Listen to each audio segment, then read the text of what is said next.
Ladies and gentlemen, boys and girls, children of all ages, welcome to Rubber Sports Show. A new year, 2023, and something I've done for the last 2 years. This will be the third year in a row I've done this. AEW's 4th anniversary show, kind of talking about where AEW started, how they got their start, and kind of the things that have been important to the company and some of the best matches in those years. Again, the 4th anniversary, 4 years ago today at midnight Pacific time. We saw something on YouTube on Being the Elite episode 132. Matter of fact, let's take a look at that moment that, in my mind, changed wrestling forever. Let's take a look.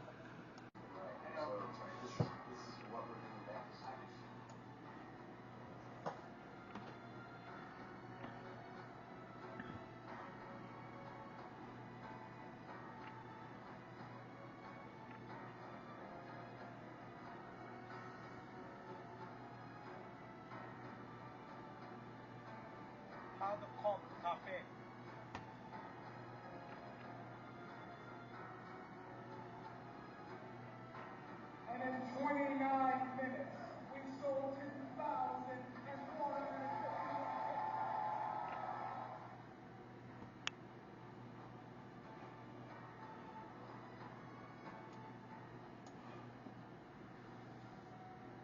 I know when you get your pad, sometimes you go double or nothing.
Four years later, I still get goosebumps. I remember staying up until, again, that was midnight Pacific time when that aired on Being the Elite. Stayed up 2 a.m. Central Time just to see that. Even let's step back. I mean, that was New Year's Eve 2018. 2019. 2019. You know, let's step back a little bit further. May of 2017. A wrestling fan asked Dave Meltzer on Twitter, "Dave, do you think Ring of Honor can sell 10,000 tickets?" His response, "Not anytime soon." The Bucks, Cody, Adam Page, Hangman Page, all worked for Ring of Honor at the time. They took offense to that, which I don't blame them. I probably would have too. So they figured, they were going to work on an event with New Japan, possibly, and see what they could do. And then when Ring of Honor was like, we'll see. You know what? Let's do it ourselves. So it was announced December 31st, 2017. Cody, the Young Bucks, were looking for a venue to hold an event. At that time, we thought it would be under the Ring of Honor banner, apparently. January 10th, 2018, All In was announced. A wrestling show put on for wrestlers by wrestlers. They announced September 1st, 2018 in Chicago. Sold 10,000 tickets in 30 minutes, 11,200 officially sold, 50,000 buy rates. It was also streamed on New Japan World, Ring of Honor, Honor Club, Fight TV, and then on pay-per-view as well. It was the biggest independent wrestling show, not WCW, WWE, to sell 10,000 tickets since 1993. And then in 2019, New Year's Day, we got that video from Being the Elite. Ring of Honor AEW was born. I know as a wrestling fan since the 90s. To me, it was a game changer. It was another company. Yeah, but we've seen a million startup companies, but it was another company that had the possibility at the time, we thought, to run with WWE, to have money behind it. I know throughout the late part of 2018, after All In, there was rumors, everything, and we had all this stuff that was being trademarked that was going to Jacksonville, Florida, and so the offices of the Jacksonville Jaguars. So at that point, once that got out, people thought, okay, the Khans are involved. They got some money. We didn't know what to the level they were. Tony Khan, obviously, the vice president of the Jacksonville Jaguars, I believe is his technical title, president of AEW. Then it started just going from there. May 15, 2019, AEW and Warner Media agreed to Dynamite on TNT. The first wrestling show on TNT in over 20 years since WCW. On January 15, 2020, Warner Media announced a extension with AEW going on TNT through the 2023 season with an option for 2024, and they were at a second show. We found out that was Rampage.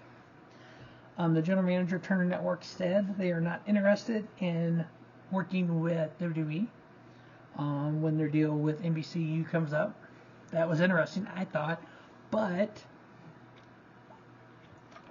it's all about the Benjamins.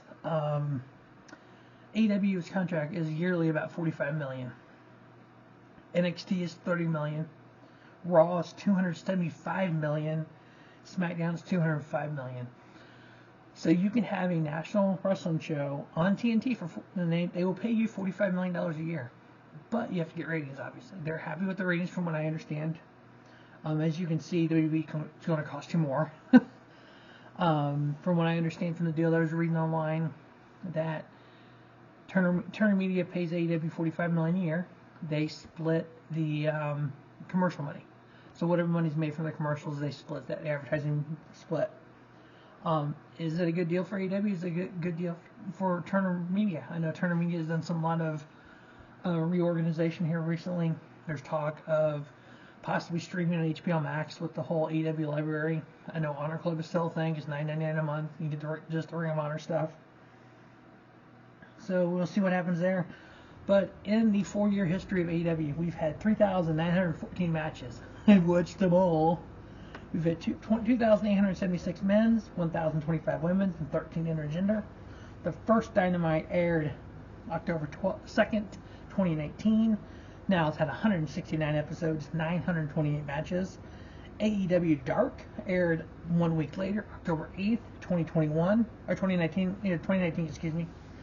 On YouTube, 176 episodes, 1,652 matches. AEW Dark Elevation aired on March 15, 2021, 95 episodes, 799 matches. AEW Rampage, first show on August 13, 2021 on TNT, 73 episodes, 283 matches. We've had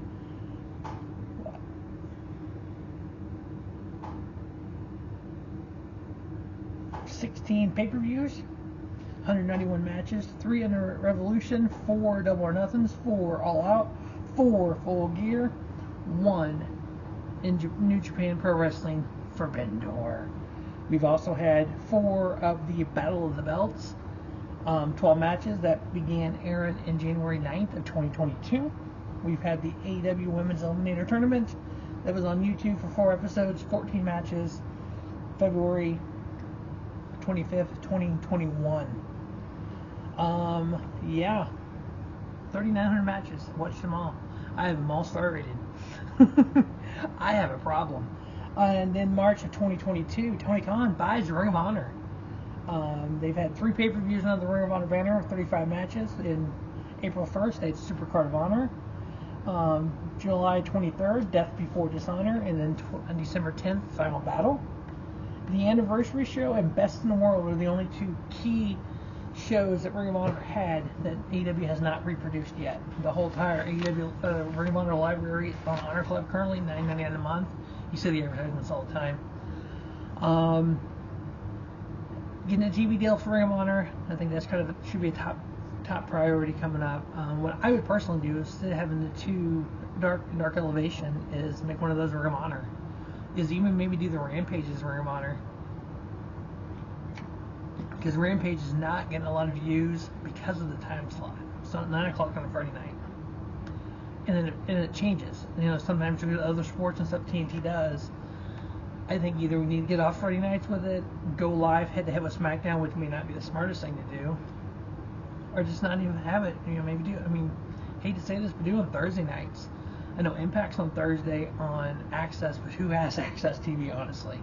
It's not a big profile channel, I think. On a Thursday night, Rampage, maybe even branded Ring of Honor Rampage, might actually get some views and get the Ring of Honor brand back out there. On April 25th, 2019, Tony Khan revealed he had a 5-year plan. So we're still within that 5-year plan, but his 5-year plan was to build up the brand. You build up the AEW brand pretty good so far. You get a video game coming out too. Build the roster. We've overbuilt the roster. I mean, we brought in CM Punk. You brought CM Punk back to pro wrestling after 7 years. You sold out the United Center with basically no notice of a show and just the fans going, we want CM Punk. That's literally what you sold out the United Center for. We had Punk. Establishing AEW as a brand. Boom. I think you have. I think the powers to be at WWE, they know AEW exists. I'm sorry, but when Triple H when DX went into the Hall of Fame and Billy Gunn said Vince can't fire me, and Tripp's response was he can buy that piss ass company that you work for just to fire you. You kind of started it then. Moving NXT to Wednesday nights, the 2 weeks prior to or week before AEW Dynamite was supposed to start, you kind of did it to yourself. And then you had to move off Wednesday nights because you're running with your tail between your legs. Yeah. I know there are people out there that don't like AEW. I'm fine with that. I know there are people out there that want AEW to succeed, but they don't like the current product. I understand that. They want more long-term storytelling. They want more of what we had in the Attitude Era. It's a new era, guys. I'm sorry, but that's my opinion. It's a new era. You're not getting it. Yeah, WWE's got it a little bit with the Bloodline. They got a little bit with building that storyline up. You don't have a lot of those. I think independent wrestling fans, such as myself, when you watch an indie show, most of the time it's best matches. Let's go out there and put on a 5-star match. Let's go ahead and what's going to give the best quality of match, or best star rating kind of dream match kind of thing versus a long-term storytelling. Unfortunately, AEW is being ran like an indie company, basically. It's a glorified indie company right now. That's in my opinion. It always has been. But a lot of people don't like that. I think if they can get more of the WWE storylines, kind of long-term storytelling, build stuff up, I think your fan base will be there as well. We've had 10 different World Heavyweight Champions currently. Maxwell Jacob Freeman, 40 days and counting. We've had Jericho, John Moxley, Kenny Omega, Adam Page, Punk, Moxley. Moxley is a 3-time champion, 4-time champion. Damn, I didn't realize that. Kenny Omega held 346 days, and then the least was CM Punk had it for 3 days before he was vacated. AEW TNT title, we've had 13 different title reigns. Currently, Samoa Joe's had it 40 days. Wardlow had 136. Darby Allin had 186. Darby Allin does have a match against Joe at Seattle in a couple weeks. We have the AEW All-Atlantic title that Orange Cassidy currently has, that Pac had for 108 days. We have the AEW World Tag titles that the Acclaim has right now in 100 plus days. Young Bucks had them for 302 days. Omega and Page had it for 228. Otherwise, it's kind of been ping-ponged around a little bit. The women's title, Jamie Hayter, 41 days in right now, her title run. Hiroko Shida had it for 372 days. Dr. Britt Baker, 290 days. We had the AEW TBS title. Jay Cargill, 359 days, the only champion, going on a year with that. Undefeated streak, 45-0, 46-0. We have the AEW Trio titles. Yeah, we're getting almost too many titles again. But the best of 7 between Death Triangles had for 114 days and the Elite. And then on the Ring of Honor side, we have the Ring of Honor World Heavyweight title, Claudia Castagnoli. Ring of Honor World Television title, Samoa Joe. Ring of Honor Pure Champion, Wheeler Yuta. Ring of Honor World Tag titles, the Briscoes. 6-man titles, the Embassy with Brian Cage, Khan, and Leon. And ran by Prince Nana. Yeah, Prince Nana and I go back. Chapter 2 Hate, Ring of Honor. If you check that out on our club, I have it on DVD. You'll see me and Prince Nana get into it. He called me fat, told me to sit down. I told him off. So, yeah, you'll see that too on there. And then we have the Ring of Honor World Women's Champion, Athena, at 20 days. Everybody's at 20 days except for Joe's at 261. Now, best all-time matches for AEW. These are no particular order. I have 15 men's and 10 women's. The 15 men's include all the 5-star matches and then all the 4 3/4 star matches. So these are all the only matches that I gave either 4 3/4 star or 5-star to. Again, no particular order. I'm just kind of reading them off. So from Double or Nothing 2019, Cody Rhodes versus Dustin Rhodes, brother versus brother. One of the best matches in top 15 in AEW history. Cody Rhodes getting the victory. I give it 4 3/4. Full Gear 2019, Lights Out, Kenny Omega versus Jon Moxley. Mox getting the victory. I get 4 3/4. Full Gear 2021, AEW World Heavyweight Title, Champion Kenny Omega versus Hangman Adam Page. Page winning his first ever World Heavyweight Title, 4 3/4. Dynamite, episode 115, December 15, 2021, AEW World Heavyweight Title, Champion Adam Page versus Bryan Danielson, and in a 60-minute time limit draw, I give it 4 3/4. Number 11 comes from Ring of Honor. When I've done all the matches, I've combined Tony Khan's version of Ring of Honor with AEW Total Matches. So it is part of that as well, because that is part of AEW Ring of Honor. It's just like NXT is part of WWE. So Ring of Honor, Supercard of Honor, Ring of Honor World Heavyweight Title, Champion Jonathan Gresham versus Champion Bandito.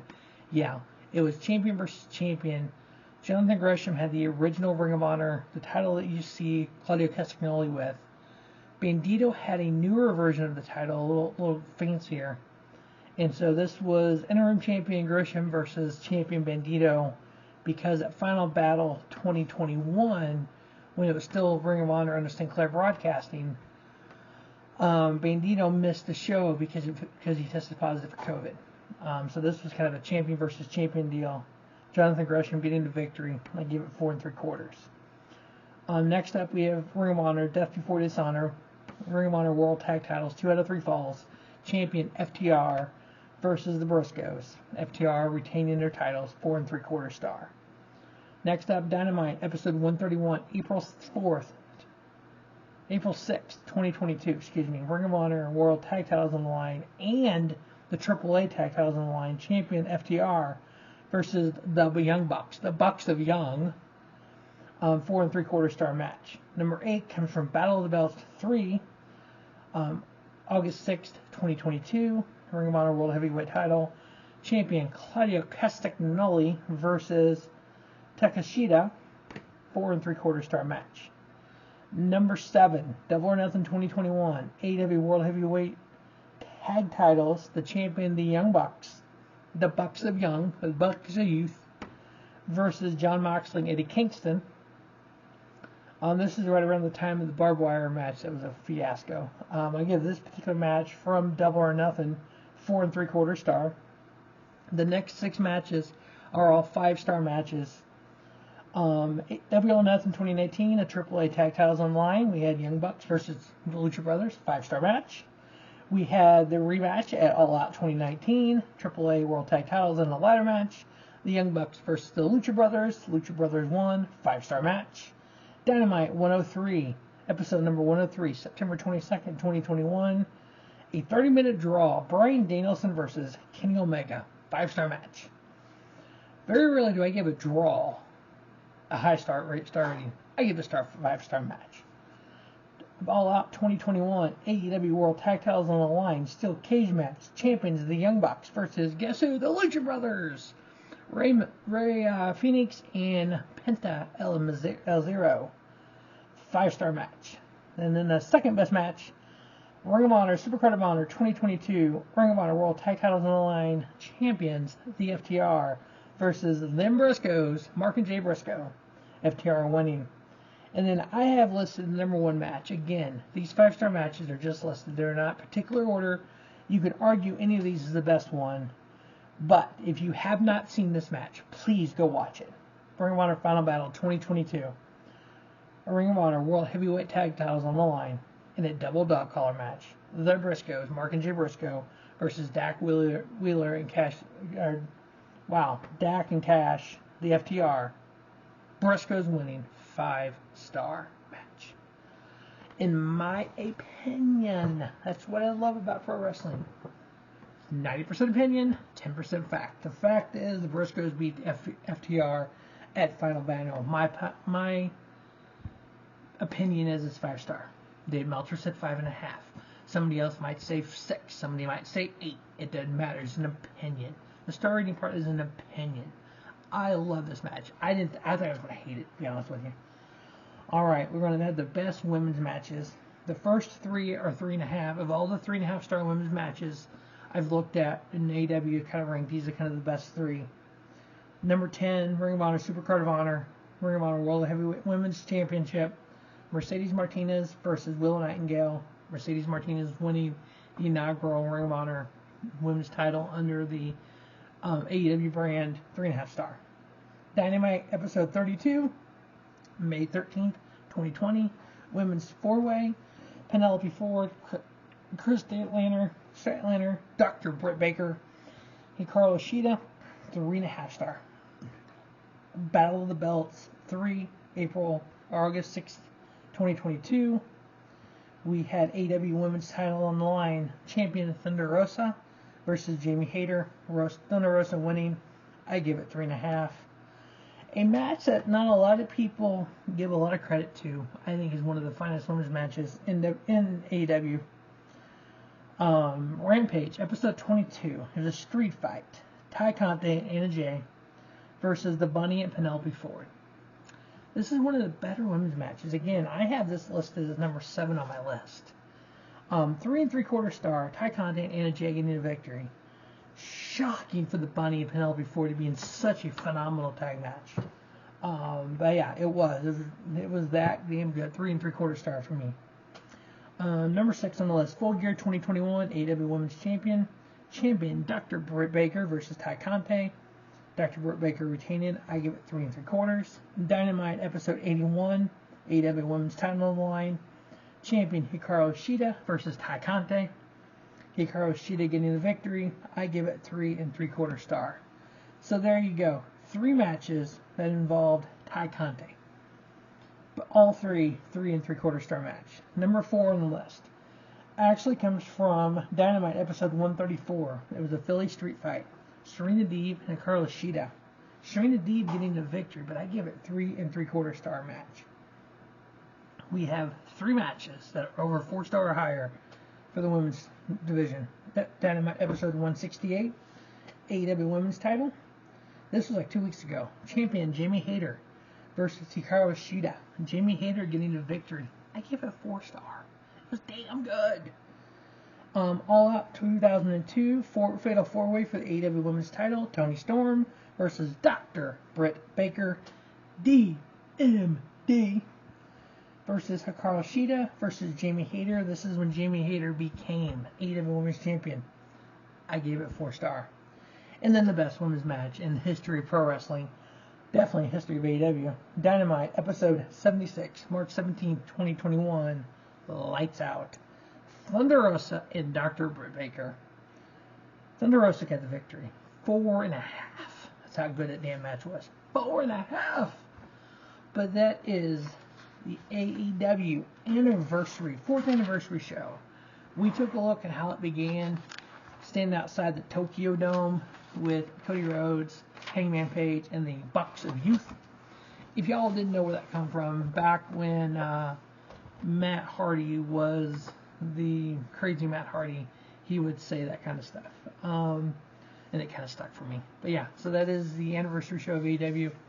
It will be up on Robert Sports Show. Ironically, it'll start going up at the same time that the initial video aired. So 2 p.m. or midnight Pacific Standard Time on New Year's Day.